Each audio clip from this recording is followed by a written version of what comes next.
Hello mga maman sir. Ayan, sa gusto pong magkaroon ng ticketing business, eto na po. I-discuss ko po sa inyo kung paano po yung kitaan natin sa ating ticketing business sa murang halaga lang po. Okay? Ang company name po natin is UPS, Unified Product and Services. Na-establish po ito noong November 11, 2011 sa pagmamayari po ng ating President CEO Emmanuel Pascual. He is an accountant by profession and 10 years na rin po siya sa Bangko Sentral ng Pilipinas. Of course, sa ating legalities naman po, moral, legal, ethical, dahil registered po tayo sa SEC, Security Exchange Commission, and BSP, Bangko Sentral ng Pilipinas, dahil tayo po ay merong remittance. So, ayan. Ano po ba ang main product ng Unified? Okay? Ang main product po ng Unified is eCash system na ida-download lang po natin yan sa ating Play Store, sa ating Android phone, tablet, or PC po. So, ayan po, magkakaroon po tayo dyan ng ticketing business, mga maman sir. Okay? So, ayan, meron po tayong domestic.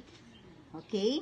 Sa ating domestic po, may markup base po tayo dyan ng 150 up to 500 pesos. So, ayan. Example po natin, markup base po natin is nasa 500 pesos.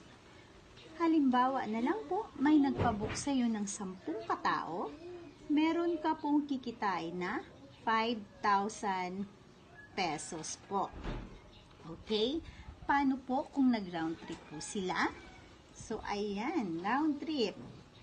5,000 pesos times 2, meron ka pong kikitain dyan na 10,000 pesos, mga maman sir. Okay?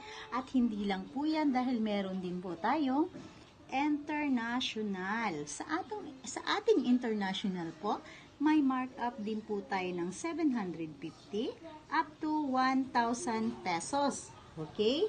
So, markup base 1,000 pesos.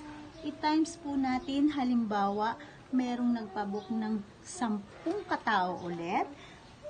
Ayan. Meron ka pong kikitain dyan na 10,000 pesos. Okay?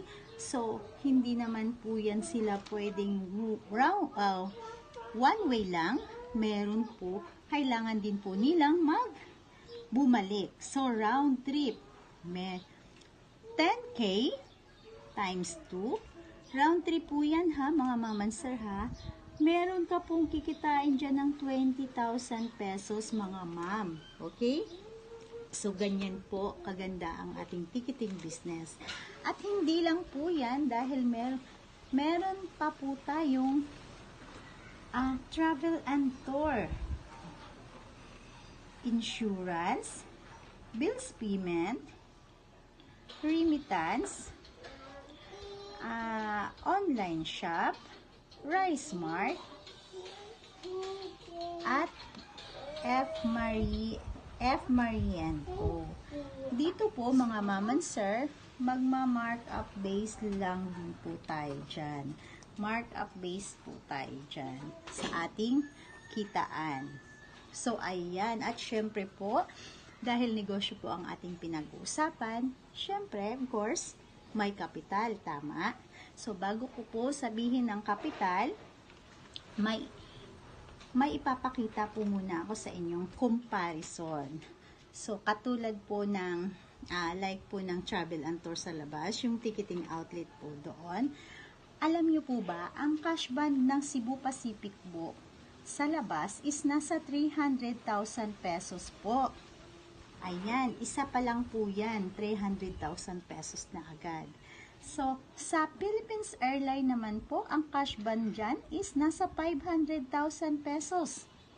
Sa ating, sa international ng Cathay Pacific po nila, is nasa 800,000 pesos po. The total is 1.6 million po ang kailangan mong ipalabas dito. Okay? Kung meron ka pong ganito kalaking halaga, good for you po. Versus po kay Entrep Hub, for only 18,998 lang po, meron ka na po ganito kagandang negosyo. So, malaki po ba or maliit? Siyempre po, malaki po yan kung expenses po ang pag-uusapan. Pero, kung business po ang ating pag-uusapan, maliit lang po yan mga ma'am and sir. Okay? Example po natin sa ref. Magkano po ba ang ref ngayon kung bibili po kayo ng ref? Wala pa pong laman yan. Tama?